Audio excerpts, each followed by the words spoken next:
So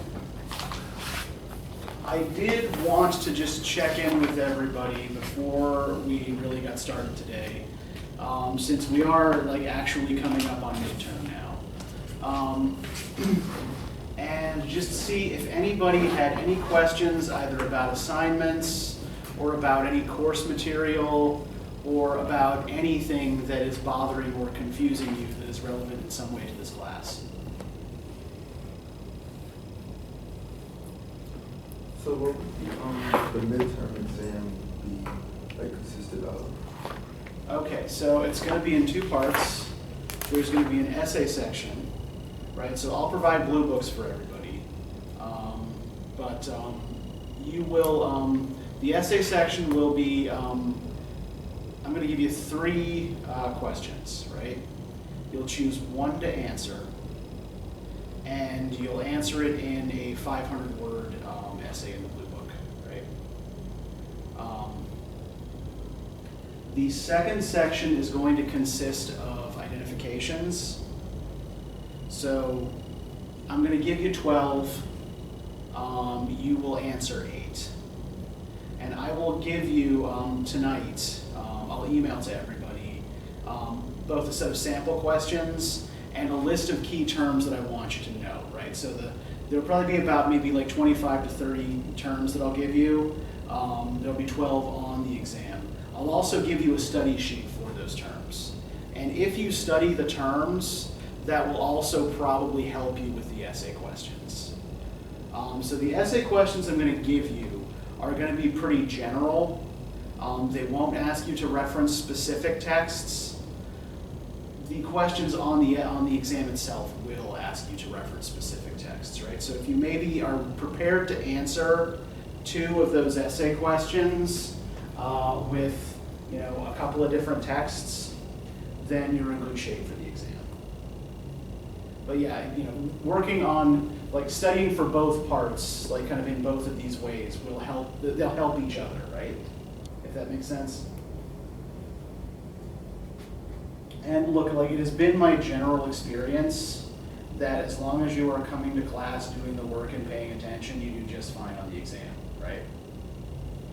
So yeah, do not get too worked up about this. Also, the exams are worth a lot less than the papers are. So if you're not a good test taker, or you just didn't eat breakfast that day, or didn't get a good night's sleep, or whatever, right? The exam is not going to sink you. You should still do your best and try to do well, but it's not the most important thing in the course. So other questions about the exam, or about the paper, or about anything else?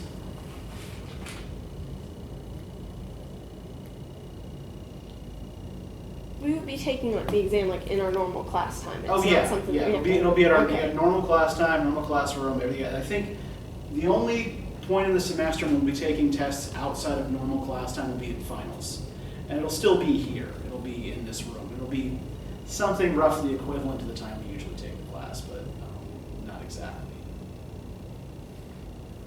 Any other questions?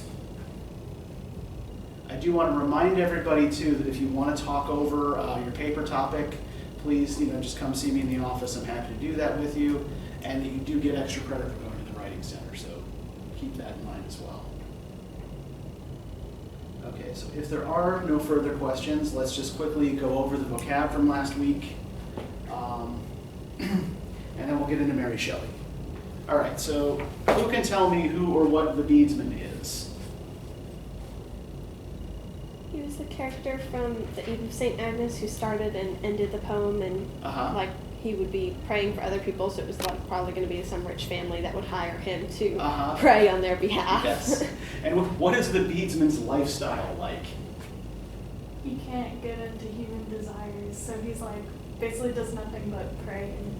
Yeah, and roll around on cold ashes. Yeah. Yeah. And the author of the Eve of St. Agnes is? John Keats. John Keats, yes, good. Thank you, Riley. All right. The Albatross. Tell me about the Albatross.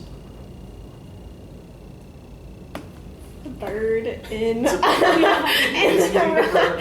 in the Rime of the Ancient Mariner that was supposed to be like that they thought like was bringing them good luck, and then the mariner went through and just killed the bird one day, and it led to like all these horrible consequences. Yes, why lookst thou so with my crossbow? I shot the albatross. Yes.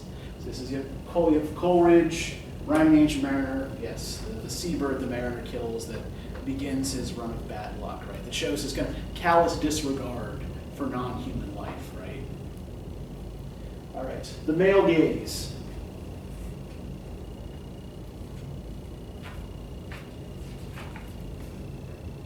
It was like an idea from Laura Mulvey, basically Mhm. like that they use the male gaze because they assume that it's straight men watching or viewing it, and they basically make like a sexual female scene for them. Yeah, like it's about perspective, right? That the scene is always structured from the perspective of almost like a straight male voyeur, right? Yeah, good. And what text would we relate this to? Yes, the Eve of St. Agnes. Yeah, this is when Porphyro is hidden in Madeline's closet, watching her undress for bed, right? Yes, good. All right. December 25th, 1802. What is the significance of this date, at least for our purposes?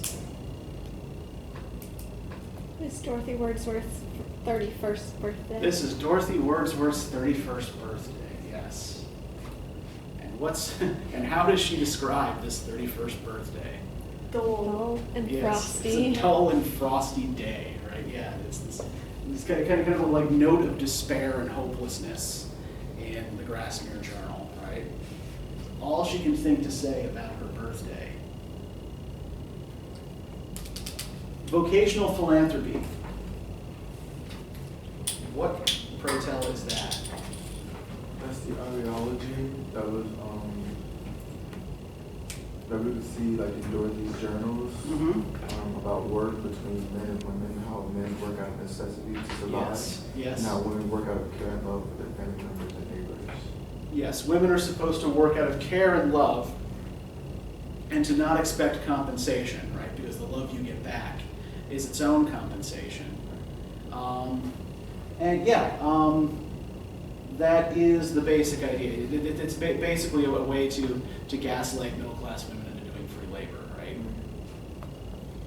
And we can kind of see this in much of Dorothy's behavior towards William, right? Cleaning up his shit and making his pens for him, sewing his waistcoat, doing his gardening, and so on and so forth.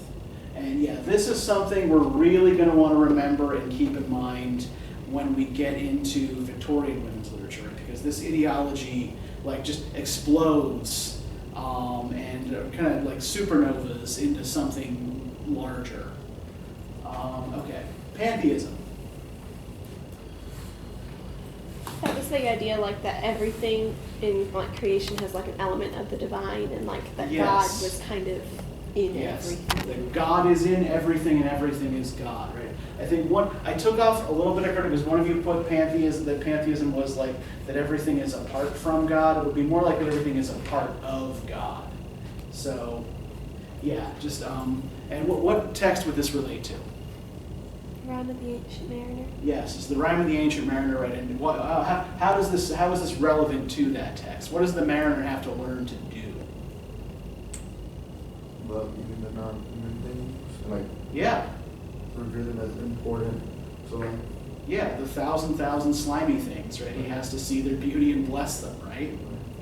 And recognize that his murder of the albatross was, murder was, callous and vicious. All right, who is Madeline? Main character in the Eve of St. Agnes. Yes. And can anyone give us a little bit more about Madeline?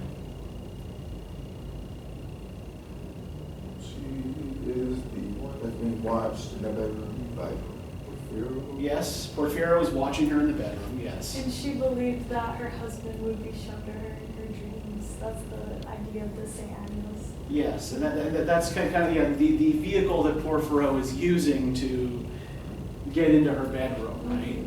And make it not seem weird that he's there. And it also probably worth mentioning that Porphyro describes her as mermaid-like, right? So there's an element of danger in his courtship of Madeline as well. And courtship is what we want to call it, sneaking into women's bedrooms at night and waiting for them to go to sleep, and then loading up plates with figs and playing a lute. I don't know. All right, but we digress. Lyrical Ballads. What was Lyrical Ballads? A collected book of poems written by William Wordsworth and Samuel Taylor Coleridge, yes, but heavily inspired by Dorothy Wordsworth. Mm-hmm. It was published in 1798. Yes. And we got to see like some of this, like the progress in Dorothy's journals.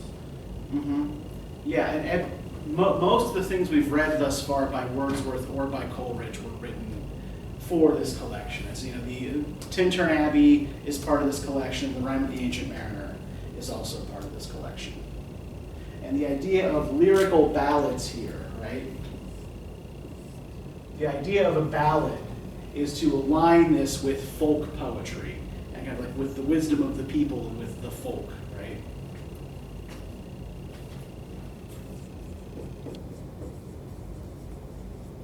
But the lyrical part of this is to stress its attention to form.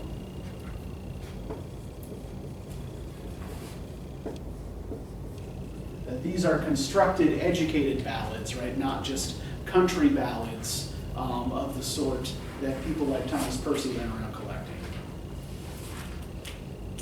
Okay, ideology. Tell me what ideology is.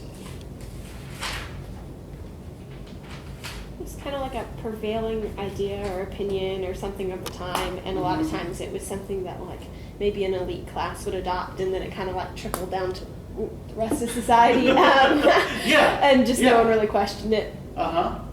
Yeah, it's these ideas that we come to take as just being sort of like normal, common sense ideas, or well, this is what everybody thinks, that usually originate with a cultural elite, right, and trickle down to everybody else.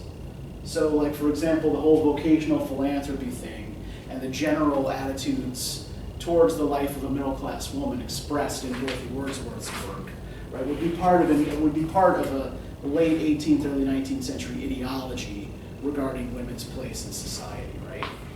And this is going to be a kind of very useful catch-all term that is probably going to come back a lot in future readings. All right, and finally, what is the Spencerian stanza? And I'll just say, I'm less interested in the specifics of how it's constructed and more interested in the use to which it's put. It was made to be like a faux medieval sort of thing and kind Yeah. of like date the literature back towards like a more medieval era. Exactly, yeah. And even when Edmund Spenser wrote The Faerie Queene in the 16th century, right, he was consciously trying to evoke older forms, right, and older material.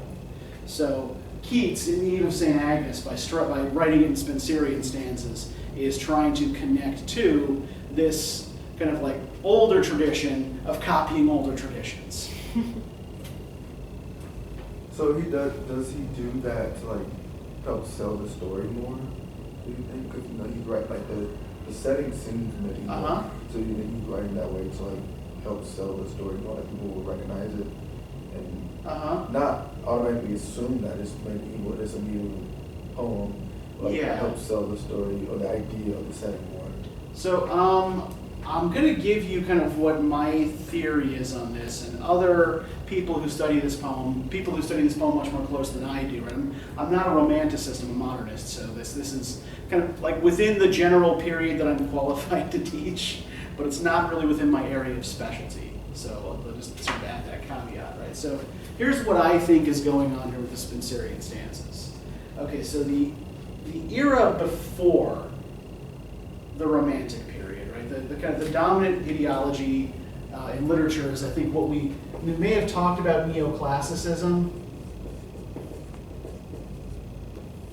in the Augustan period.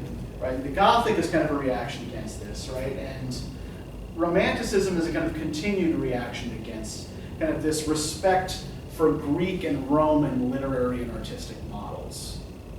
And I think that what Keats is doing in a poem like the Eve of St. Agnes is hearkening back to not just a form, like a stanza form that was invented in England by another Englishman, but also like used in a poem that was intended as a kind of allegorical celebration of England and English virtues and Englishness.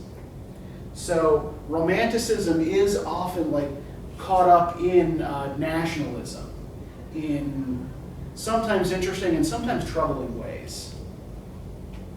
But yeah, I think that Keats's use of the Spencerian stanza is a more kind of nationalist thing. Right? So we're going to steer away from these ancient Mediterranean models and move back to something that is more authentically English and thus closer to the English people, right?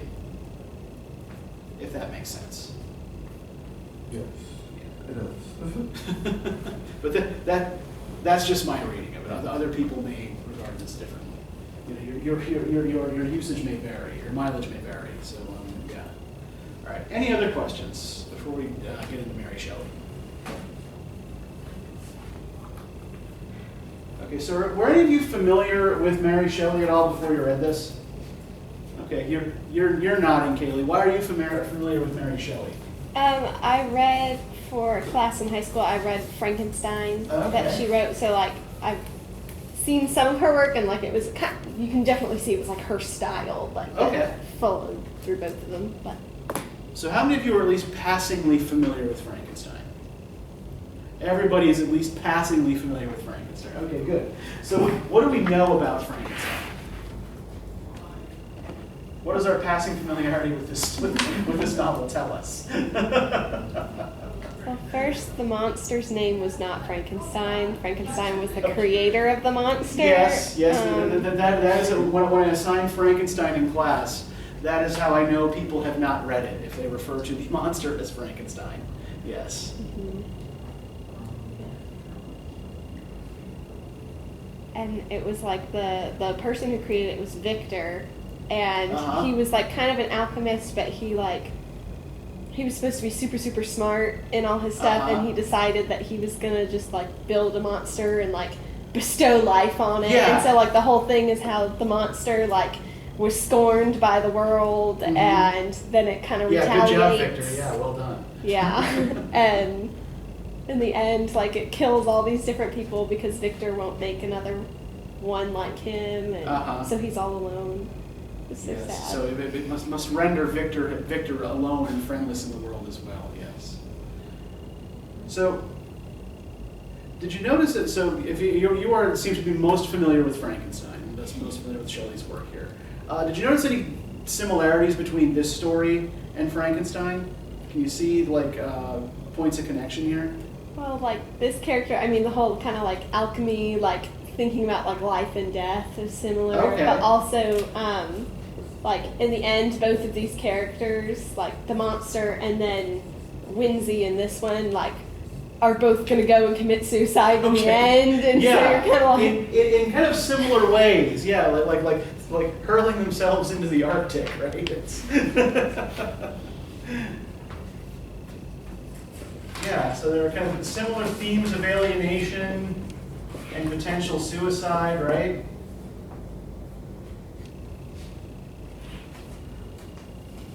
So in a lot of ways, this does seem almost a little bit like kind of Frankenstein in miniature, right? This is only about 8 pages long. But let's talk about the alchemy thing here, right? So what is alchemy? Tell me a little bit about this. What is alchemy? Does anybody know? Is it like the work with like potions, like making potions? It's almost like chemistry, I know that. Yeah, alchemy is actually kind of the forerunner of modern chemistry. Right. Many of the things that we know about chemistry were discovered by alchemists. So alchemy is sort of this kind of pre-scientific method way of doing chemistry. A modern chemist, for example, doesn't care which planets are in which star signs when they are, performing particular experiments. An alchemist would. And an alchemist is often making decisions based on that kind of like associational logic rather than, the scientific method, right? But yeah, so alchemy is a science that kind of looks a lot to us like magic. And, I think one thing to remember is that prior to the Enlightenment, the distinction between science and magic was not so clear. And indeed, even in the early 19th century, when Mary Shelley is writing, the distinction is sometimes a little fuzzy between what's science and what's magic. So what kinds of things do we associate alchemists with? Like, do you know what sorts of things alchemists try to do? Like turning metals into other things, or like... Yes, turning base metal into gold, right? Purifying, say, lead, right? They're assuming that all metals are basically the same substance. And if you can remove all the impurities from something like lead, right, you can get gold out of it. Now, for a lot of alchemists, the lead into gold thing is actually kind of metaphor for a kind of spiritual practice, right? The idea is that you purify the human spirit, right, by removing the fleshly material base elements from it. And once you can become a being of pure enlightened spirit, then that's your gold, right?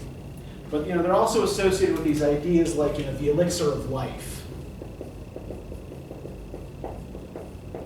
which is supposed to grant, if not immortality, longevity, and cure any disease, right? So there is this kind of notion in alchemy of like human perfectibility, right? And kind of like a kind of human perfectibility and what was the other thing I wanted to say?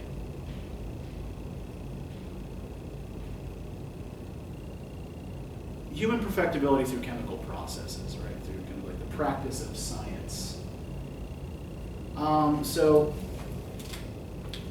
I don't know if any of you are familiar. Like, I wanted to explain like why I was playing this music that was kind of slow, fast, slow, fast, slow, fast at the beginning of class. Are any of you familiar with the Faust legend? Have you ever heard of this? Like Faustian jewels? Yeah, like a Faustian. Where does the term Faustian bargain come from, Ryland? Do you know? I don't. But I have an idea what a Faustian deal is, but I don't know where it comes from. What is a Faustian deal? What's a Faustian bargain? It's usually when you give up your soul for like material things, like fame, fortune, things like that. Basically, like human success. Would you give up your soul? Yeah, we tend to use the term today for like giving up something, permanent and of kind of like intangible value, like your soul or your freedom or whatever, right? In exchange for some kind of temporary and material benefit. So the term comes from kind of like a 15th century German legend about a scholar by the name of Johann Faust, who may have been a real person, who sells his soul to the devil in exchange for knowledge of, life, the universe, and everything, right? He gets fed up with all of his university studies, and all the things that, books can't teach him. And so he decides to sell his soul to the devil in order to learn the secrets of everything. Only to find out that, there are lots of things the devils can't tell him.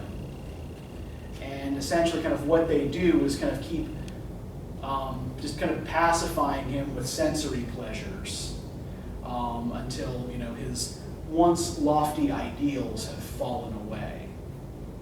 So in Faust, we have like almost kind of like the prototype of that male Gothic overreacher kind of character. And I think that we have a kind of parody of a figure like this in The Mortal Immortal. I think that Whinsey is kind of like a parody of that Faustian hero or that male Gothic hero. And kind of, we'll get to that in a minute. But let's get your impressions of this. So, like, what did y'all think of this story? I think this is, like, surface level, I think this is, like, my favorite that we've read so far. Okay. What'd you like about it?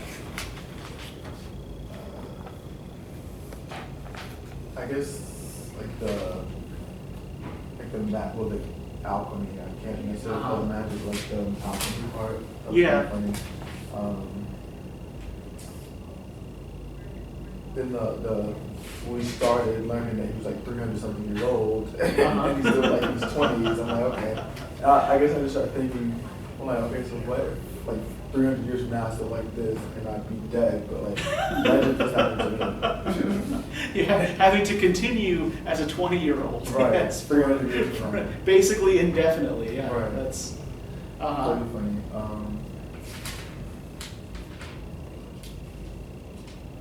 Yes, I mean, like kind of like what we have here. Like it is like just like a short like fantasy or science fiction story, right? Yeah. I enjoyed how it was like he was explaining how a lot of people wish for immorality, but that doesn't mean your soul, like those experiences in your life are what make you alive, like in your, because he's saying his soul died when what's her name? I can't remember. She dies. Bertha, yeah. Yeah, Bertha dies, because that's like where his life comes from. Like life doesn't mean like because you're living. It's like comes from those you love and like your experiences. Your human connections, yeah. And then, and I think that word like human comes up here a lot, right? And I think that's something that I do want to kind of push on and interrogate a little bit. To what extent does mortality, right, the fact that our lives are finite, help define our humanity, right? What about you, Kayla? What were you going to say? Oh, I thought it was a really interesting story. Like, I'm not a big fan of, like, alchemy stuff. It just kind of creeps me out and whatnot. But as far as her writing style, I've enjoyed the different things that I've read from her. And I think she makes the characters, like, you connect with the characters quickly because she gives the background story, like, immediately as start as he's like talking about Bertha, and I just like I really did not like Bertha because she was this catty like person, like always going for revenge and like treating him so like Whinsey so horribly, and I'm like, how did they end up together? Like why? Well, and that actually I think that's another like kind of interesting kind of pressure point that I want to explore here, right? Is what's going on with Bertha? Did all of you find Bertha obnoxious and unlikable? Yeah. Okay, why? What's wrong with Bertha? What do you dislike about Bertha? She basically tells him he doesn't give her enough attention and then goes off with somebody else because of that. She's like, wants to be the center of his attention or whatever. Okay. So you think she seems kind of like fickle and self-centered? Yeah, but even like after he, basically was pouring his heart out, telling how much he adored her, she's like, okay, well, you're not rich enough, you don't have enough money for me. So it's like you're poor, so never mind. Yeah. At all. Like, you give it attention, it's still not enough, and you don't have money. Oh, and then that whole line when she said, you pretend to love and you fear the face of the devil for my sake, and it just, that line made me so mad. Like, you would want someone to go to hell so that they would be able, like, I don't know, like that concept is just like, that is it. Like, that was the end of liking Bertha. I was done. Okay. So, I want to try to start here then by revising your opinion of Bertha, by looking at the story from a slightly different perspective, right?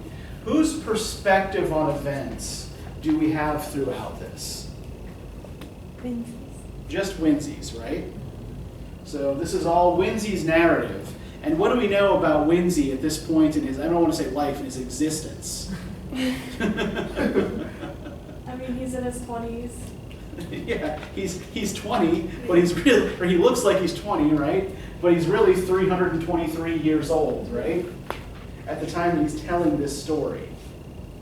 So it's his birthday when it starts out. Yeah, it's his birthday, right? Happy birthday, you know. We can pinpoint, you know, he must have been born on July 16th, 1510, right? So yeah, we know that he has at this point existed for a very long time, right? Which means that Bertha has been dead for a very long time as well, right? Right, you know, Bertha has probably been dead for at least 250 years at this point.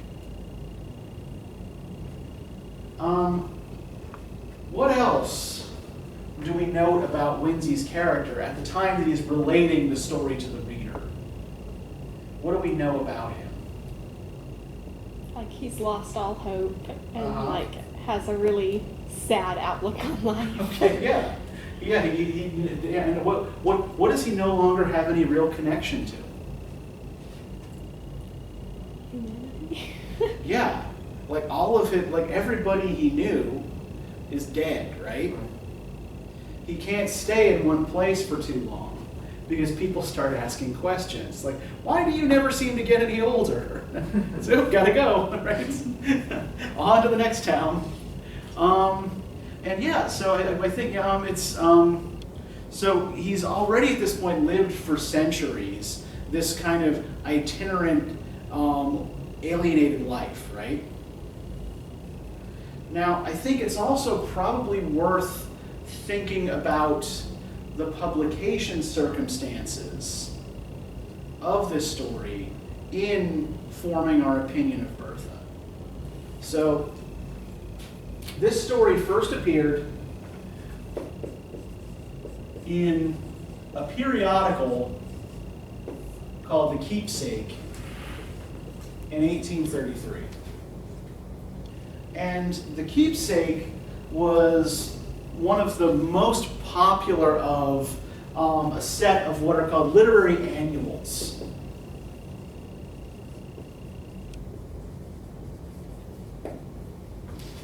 And what these were essentially gift books that were produced to look pretty on people's coffee tables. Right? You give it a name like The Keepsake or the Forget-Me-Not, right? You know, to stress that like this is an object to cherish. They were beautifully bound and richly illustrated. In fact, the illustrators who worked for these, who created pictures for these periodicals, were paid more than the authors were. Right? The pictures were kind of the important part. And I want to show you just some things about what an edition of The Keepsake looked like, right?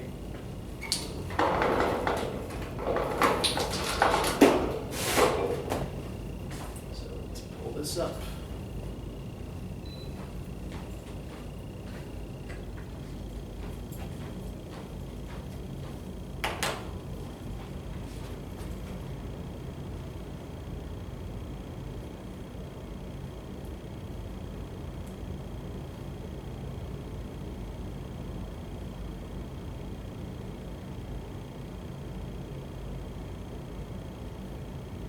So this is the cover page of the 1829 edition, so a couple of years before this story would have been published. What do you notice about the image here?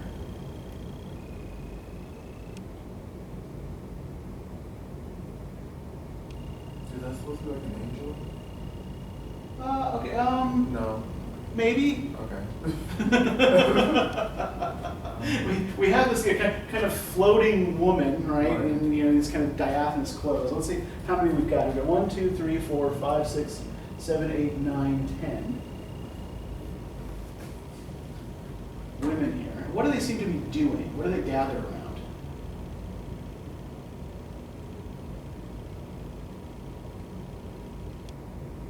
What are they all looking down at? Are they reading? Yeah. They've got a book here that they're all reading together, right? Now just kind of sit with that for a minute. Sit with this image for a minute.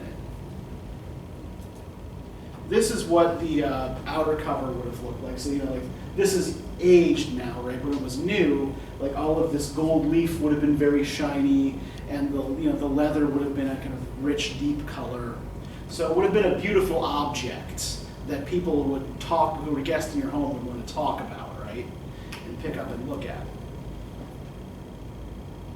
And this is the sole illustration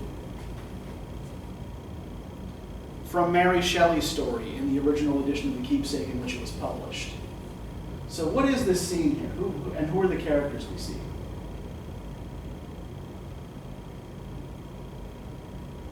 Can you tell? Is Bertha on the right? Yeah, this is Bertha. I would guess the lady in the middle was like her protectress. Yeah, that's her guardian, yes, the rich old woman in the castle who adopted her. Whose garment is being held up by the page, who Winsey tells us was as ugly as she was, right? So, who's missing from this picture that you would expect to be in it? Lindsay. Yeah, no Winsey, right? No Cornelius Agrippa. Right? What's that? Wait, so it's just the other cover and then this page, I mean, it's all women, so was it more catered to women? Yes. Like a book club? That's why I was thinking Yeah. of the other picture, like, Yeah. like a book club. The intended audience for these literary annuals and these gift books, much like the intended audience for the Gothic, was middle-class women.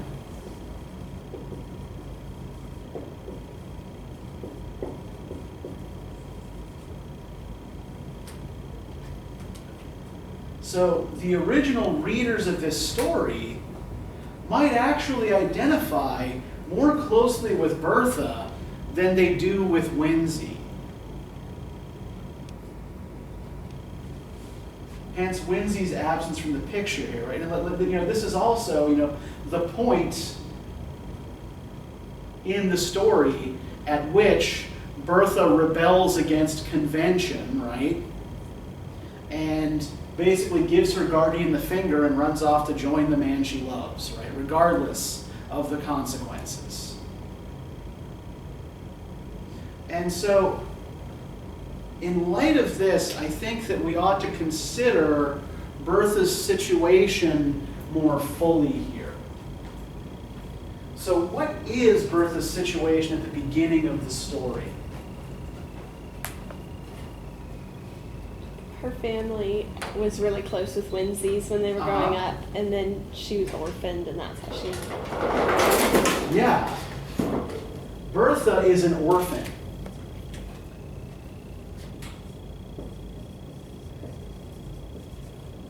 So what does that mean for her?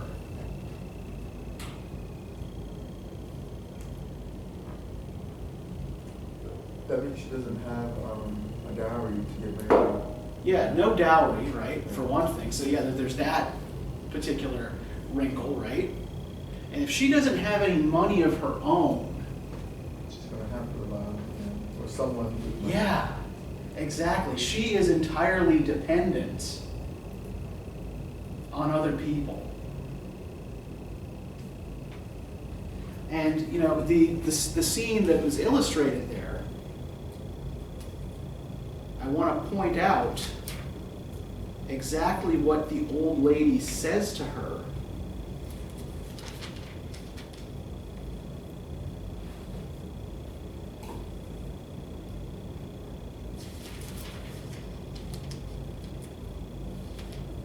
On page, now why the hell can I not find it? Because I can never find things when I'm actually looking for them.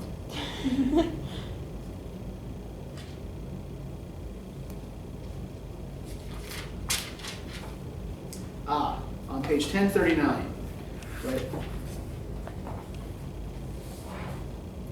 The old high-born hag who called herself her protectress and was her tyrant, had seen me also.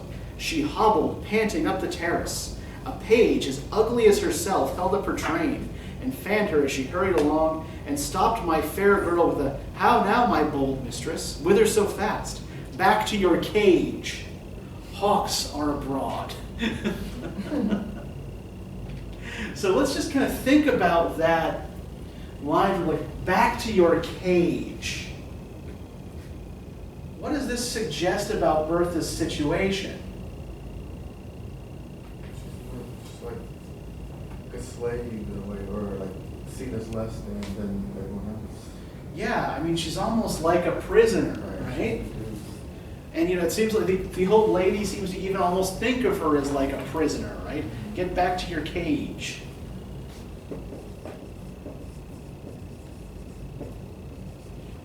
So, does this maybe explain somewhat why she is so keen on Winsey making enough money to get married? If Winsey can make enough money to get married, what can she do? What's the upshot of that for Bertha? She can leave.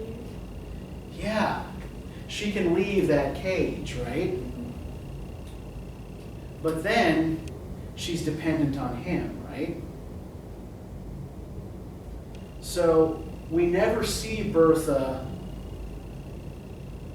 outgrow a dependence on some protector, right? She's always tied to someone who has to provide for her. Now, who has the bulk of the power in their relationship at the beginning?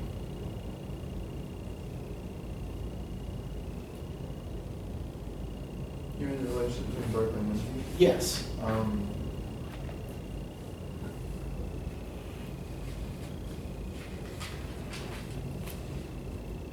I would feel like even though she would be relying on Winsey, that she seemed to have more power because she seemed to kind of be able to manipulate him into doing whatever she wanted him to. Yeah. So, it seems pretty clear that Bertha is the dominant figure in their early relationship, right? And what is her power based on? Why does she have so much power over him? Her beauty. Yeah, because she's beautiful, right?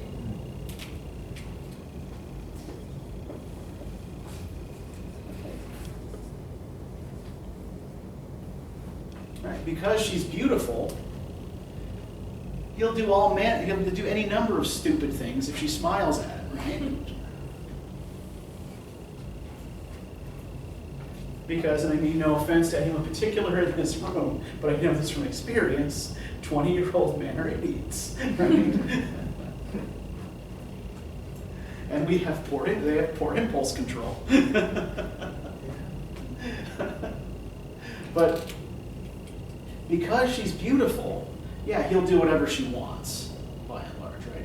Until he goes and drinks Agrippa's potion, which is supposed to do what?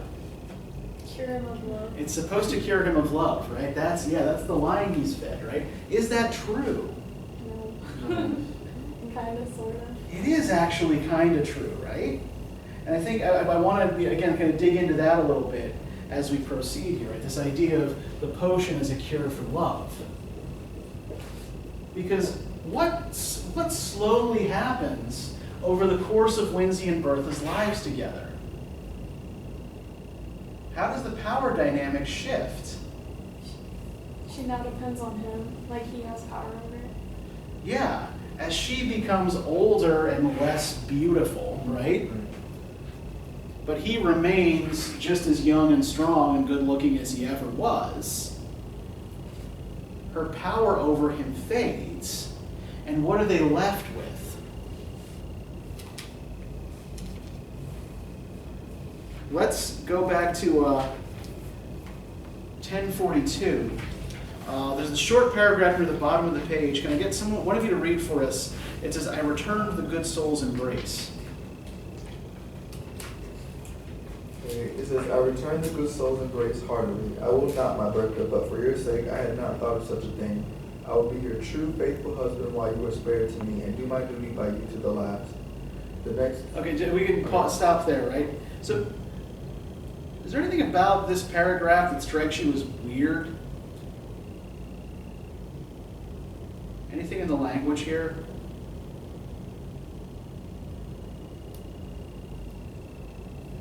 First, does it feel a little strange to call your beloved wife a good soul? I return the good soul's embrace heartily. I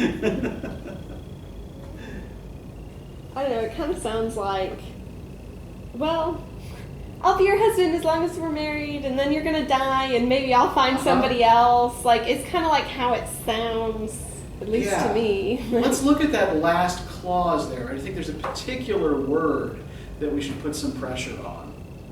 Duty. Duty. I will do my duty to you by you to the last, right? So he's no longer sticking with her out of love. He's sticking with her out of obligation, right? I will do my duty to you to the last. And then on page 1043, right? Why dwell on these minute circumstances? We lived on for many long years. Bertha became bedridden paralytic. I nursed her as a mother might a child. She grew peevish and still harped upon one string of how long I should survive her. It has ever been a source of consolation to me that I performed my duty scrupulously towards her. She had been mine in youth, she was mine in age, and at last, when I heaped the sod over her corpse, I wept to feel that I had lost all that really bound me to humanity. So, what word pops up here again? Yeah, he's satisfied not that he loved her, right? But that he did his duty to her to the last. Right? I fulfilled all of my obligations. I get a merit badge for that. And who is he weeping for? Is he weeping for her? Himself.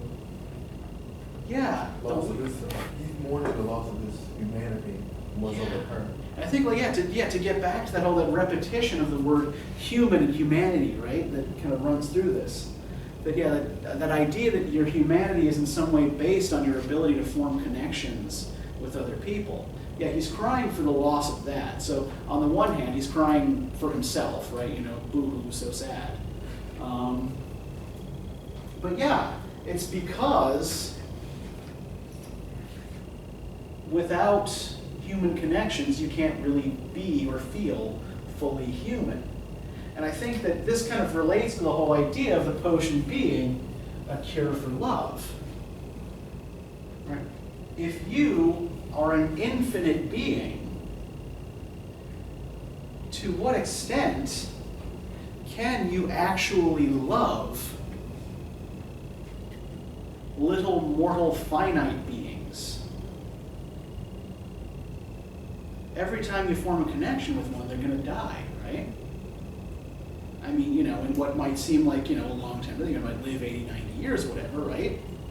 But, when you live forever, that's just a blink of an eye. So, while maybe Agrippa isn't 100% forthcoming about what the elixir does, right? In terms of its effects, I mean, yeah, ultimately this is kind of what it does.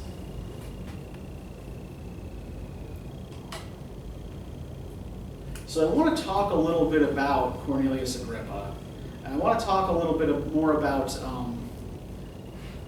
Georgian era science.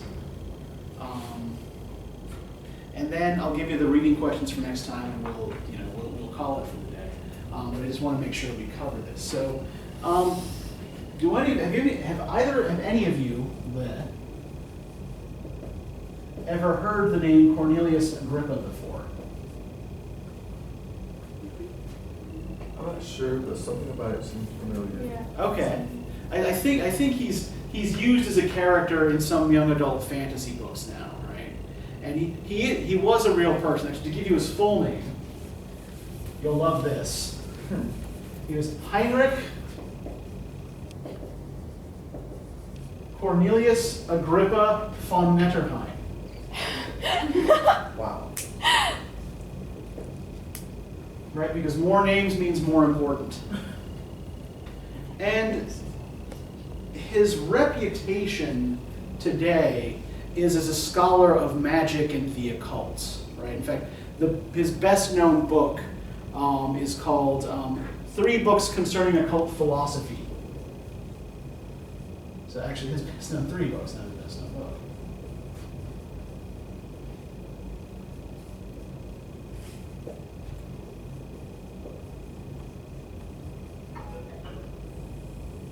And these are published between 1531 and 1533. But as is actually kind of fairly typical for a Renaissance era scholar,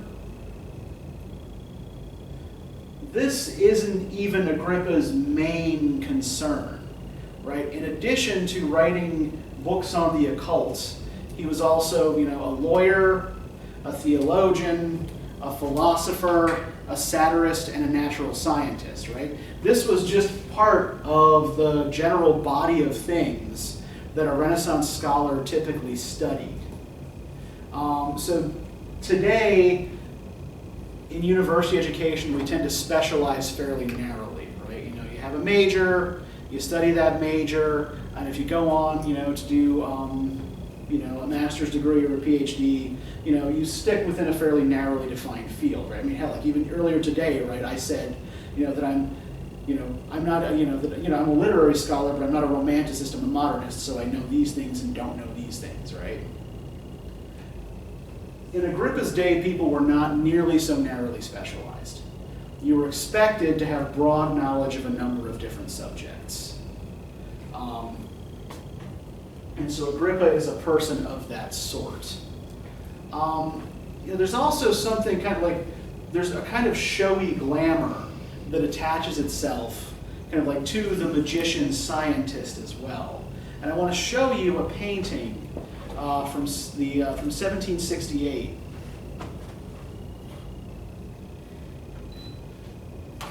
This is by the British painter Joseph Wright Darby.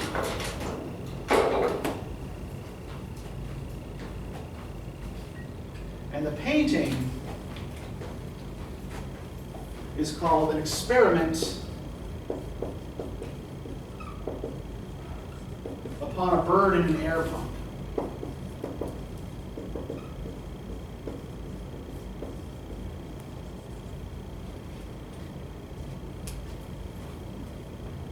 So just take a minute, look at the painting, and which figure here is the scientist? Who's conducting the experiment?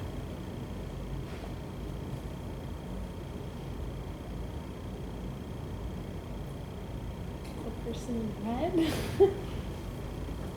This guy? Mm-hmm. Yeah, that's the scientist, right? And just look at him here for a second, right? Does he look more like your idea of a scientist, or does he look more like a wizard? Like a wizard. Yeah, he's got the kind of the long, disheveled hair. He's got the kind of the shabby robe, and the expression on his face. The expression on his face is kind of mystical, right? And he's making these broad, expansive gestures like a showman, right?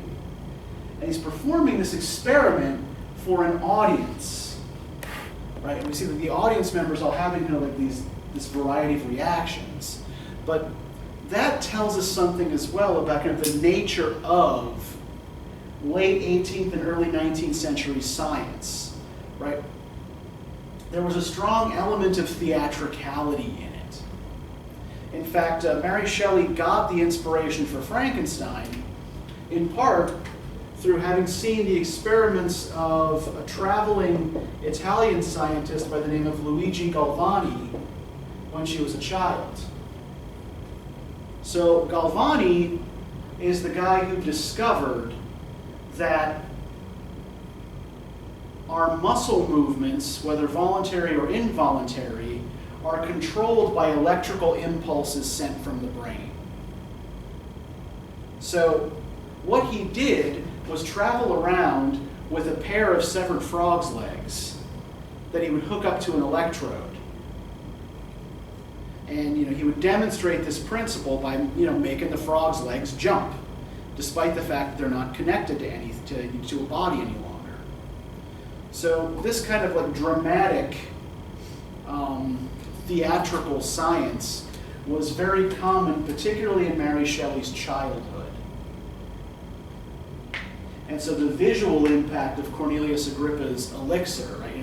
The beautiful rose-like color and the fragrance, right?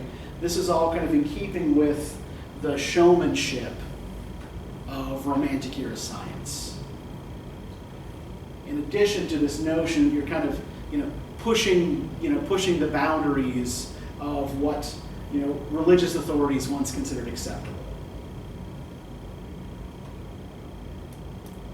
All right, so those are the primary contexts for this I wanted to talk about.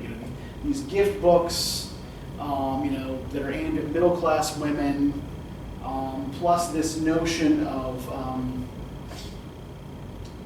like how this is influenced by Romantic era science. Do y'all have any questions about anything or anything else that you want to talk about before I let you go? So we started early, so I'm going to let you go a little early as well.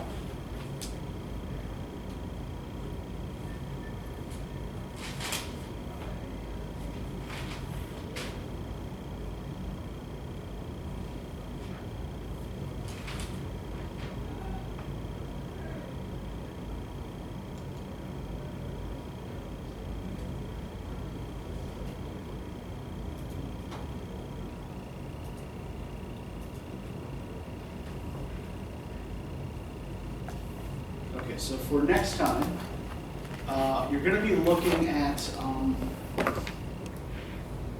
basically it's South and East Asia, primarily South Asia, through an early 19th century British lens. Right? So we're going to be looking at what scholars and ordinary people refer to as the Orient,